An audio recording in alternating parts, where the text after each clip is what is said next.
नमस्कार दोस्तों, स्वागत है आपका मेरे इस YouTube चैनल पर।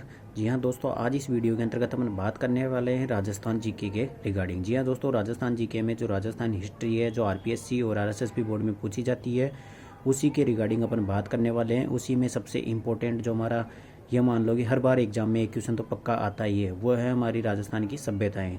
तो दोस्तों, मुख्यतः आरपीएससी हो चाहे आरएसएसबी बोर्ड हो, इसमें मुख्यतः 4 ही सभ्यताओं से क्वेश्चन पूछे जाते हैं। कालीबंगा सभ्यता, आहड़ सभ्यता, बालातल सभ्यता और बेरार सभ्यता।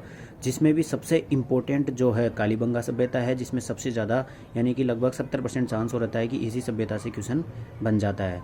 ठीक है, तो दोस्तों इस वीडियो के अंतर्गत अपन कालीबंगा सभ्यता की रिगार्डिंग सब कुछ बात करने वाले हैं। ठीक है, तो सबसे पहले बात करते हैं कालीबंगा शब्द के बारे में। तो दोस्तों, कालीबंगा जो शब्द है वो सिंधी भाषा का शब्द है। ठीक है, ऑप्शन में बना देगा वो कि कालीबंगा किस भाषा का शब्द है, अरबी का है, फ्रांसीसी का है, हिंदी का या सिंधी का है। तो कालीबंगा शब्द सिंधी भाषा का शब्द है। इसके बाद में बात करते हैं शाब्दिक अर्थ। तो दोस्तों, कालीबंगा जो शब्द है वो 2 शब्दों से मिलकर बना हुआ है, काला और बंगा। काला का मतलब काले रंग का, और बंगा मतलब इंग्लिश में जो बेंगल्स होती है उनको क्या बोलते हैं अपन, चूड़ियाँ बोलते हैं। तो काली रंग की चूड़ियाँ। ठीक है, तो कालीबंगा का शाब्दिक अर्थ क्या हो गया, काली रंग की चूड़ियाँ। इसके बाद में बात करते हैं अपन कालीबंगा जो सभ्यता है वो राजस्थान में कहाँ पर स्थित है, यानी कि इसकी स्थिति की बात करते हैं। तो दोस्तों, स्थिति की बात करें तो हनुमानगढ़ जिला मुख्यालय के दक्षिण पश्चिम में स्थित है। घग्गर नदी या सरस्वती नदी के बाएं तट पर स्थित है। तो दोस्तों, सबसे पहले क्वेश्चन पूछे कि राजस्थान के कौन से जिले में कालीबंगा सभ्यता स्थित है, तो आपको जवाब देना है हनुमानगढ़ जिले में। ठीक है, अब केवल आरएसएसबी बोर्ड में केवल एक बार ऐसा क्वेश्चन बना है कि हनुमानगढ़ जिला मुख्यालय के किस दिशा में स्थित है, तो ये बहुत ज़्यादा टफ क्वेश्चन बन जाता है। तो आपको याद रखना है कि ये हनुमानगढ़ जिला मुख्यालय के दक्षिण पश्चिम में स्थित है। ठीक है, इसके बाद में कई बार क्वेश्चन ऐसे पूछे जाते हैं कि निम्न सभ्यताओं को उनकी नदियों से मिलान कीजिए। तो आपको पूछ ले कि कालीबंगा सभ्यता किस नदी के किनारे स्थित है, तो घग्गर नदी या सरस्वती नदी के बाएं तट पर स्थित है। ठीक है, हम जानते हैं कि जहाँ से अभी वर्तमान में घग्गर नदी जो प्रवाहित हो रही है, वहाँ पे पहले सरस्वती नदी प्रवाहित हुआ करती थी, लेकिन वर्तमान में सरस्वती नदी विलुप्त हो चुकी है और वर्तमान में घग्गर नदी वहाँ पर प्रवाहित होती है। तो ऑप्शन में चाहे घग्गर नदी हो चाहे सरस्वती नदी हो, कालीबंगा सभ्यता टिक कर देनी है। ठीक है, इसके बाद में बात करते हैं कालीबंगा सभ्यता की सर्वप्रथम जानकारी देने वाला कौन था। ठीक है, तो उसका नाम था एलपी टेसीटोरी। जी हाँ दोस्तों, आपको ध्यान रखना है कि इसने केवल कालीबंगा सभ्यता की जानकारी दी थी, यानी कि इसने केवल यह बताया था कि राजस्थान में ऐसी कोई सभ्यता है, ठीक है, ऐसा कोई कल्चर है राजस्थान में, लेकिन इसने यह नहीं बताया था कि ये कहाँ पर स्थित है, कौन से स्थल पर स्थित है, राजस्थान के कौन से जिले में, स्थल के बारे में इसने जानकारी नहीं दी थी। ठीक है, तो कालीबंगा सभ्यता सर्वप्रथम जानकारी देने वाला कौन था, एलपी टेसीटोरी।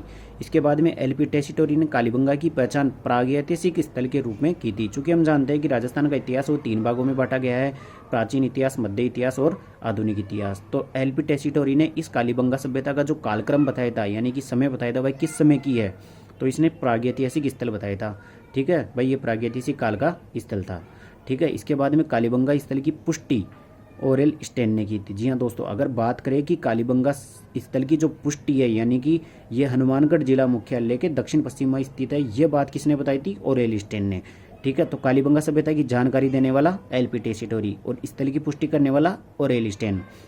दोस्तों, अगर आपको बता दूं कि ये ओरेल स्टेन है, ये क्या कर रहे थे कि जो सरस्वती नदी है उसी के किनारे कुछ सर्वे कर रहे थे। तो ऐसा एग्जाम एक बार आरएस 2013 में पूछा हुआ है कि जो सरस्वती नदी है जो वर्तमान में विलुप्त हो चुकी है, उसके जो किनारे पर सर्वे करने वाला कौन था, तो ओरेल स्टेन था। उसी टाइम पे इसको जो वैज्ञानिक थे इनको ये मिली थी कि कालीबंगा सभ्यता यहाँ पर स्थित है। इसके बाद में दोस्तों, हर सभ्यता के अंतर्गत अपन पढ़ने वाले हैं कि इस सभ्यता की खोज किसने की, कब की, और इसका उत्खनन का कार्य कब हुआ और किस किसने किया, ये सब अपन जानकारी लेने वाले हैं। तो दोस्तों, ये सबसे ज़्यादा इंपॉर्टेंट क्वेश्चन है, सबसे ज़्यादा बार यही पूछा जाता है। तो सबसे पहले कालीबंगा सभ्यता की खोज की बात करें तो ये 1952 में खोजी गई थी। ठीक है, और खोज करने वाला कौन था, अमलानंद घोष। ठीक है, तो आपको अमलानंद घोष याद रखने के लिए याद रख लेना, जैसे काले रंग की चूड़ियाँ कौन पहनती है, लेडीज़ पहनती है, तो अमला से कमला याद रख लेना। ठीक है, तो कमला किसमें, कालीबंगा चूड़ियाँ में। ठीक है, तो कालीबंगा सभ्यता किसने खोज की थी, अमलानंद घोष ने की थी। और कब की थी, 1952 में। ये डेट कैसे याद रखेंगे अपन, अपना देश कब आज़ाद हुआ था, 1947 में, तो जस्ट बाद में ये 1952। ठीक है, इसके बाद में बात करते हैं उत्खनन कार्य। चूँकि हम जानते हैं कि सबसे पहले तो किसी भी स्थल को खोजा जाता है कि यहाँ पर ऐसे ऐसा अनुमान लगाया जाता है भाई यहाँ पर ऐसे सभ्यता होगी, फिर उसके बाद में वहाँ पर खुदाई की जाती है, उस कार्य को बोलते हैं पुनरुत्खनन का कार्य। ठीक है, तो खोजी गई थी 1952 में, लेकिन इसका जो उत्खनन का काम हुआ था वो स्टार्ट हुआ था 1961 से 1969 के बीच में। अब दोस्तों, इसमें ये चारों नाम अपने को याद रखने पड़ेंगे कि कौन कौन थे उत्खनन कार्य करने वाले, क्योंकि एग्जाम में क्वेश्चन पूछता है कि निम्न में से कालीबंगा सभ्यता के उत्खननकर्ता नहीं है। जिसमें से 3 नाम इनमें से दे देता है और एक दूसरी सभ्यता का दे देगा। तो हमें ये चारों नाम याद करने हैं। कौन कौन थे? बीबी लाल, बीके थापड़, एमडी खर्रे और जगपति जोशी। अब इसको याद रखने का सिंपल सा अपन ऐसे बना लो कुछ भी कहानी, जैसे भाई बीबी ने गुस्से में लाल हो गई और उसने थप्पड़ मार दी। किसके मार दी? एमडी खर्रे के। किसमें? जोश जोश में। ठीक है, तो बीबी को गुस्सा आ गया और उसने जोश जोश में जो एमडी खर्रे था उसके थप्पड़ लगा दी। ठीक है, ऐसे कहानी याद कर लेना जिससे अपने ऑप्शन से वो क्लिक हो जाएगा। ठीक है, इसके बाद में स्वतंत्रता के बाद भारत में खोजा गया प्रथम पुरातात्विक स्थल कालीबंगा को माना जाता है।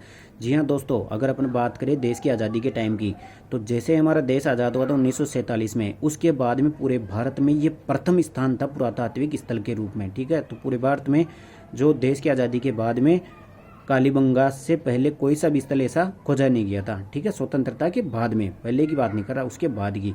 तो ऐसे क्वेश्चन बन जाएगा सीधा सीधा, स्वतंत्रता के बाद भारत में खोजा गया प्रथम पुरातात्विक स्थल कौन सा है? तो कालीबंगा है।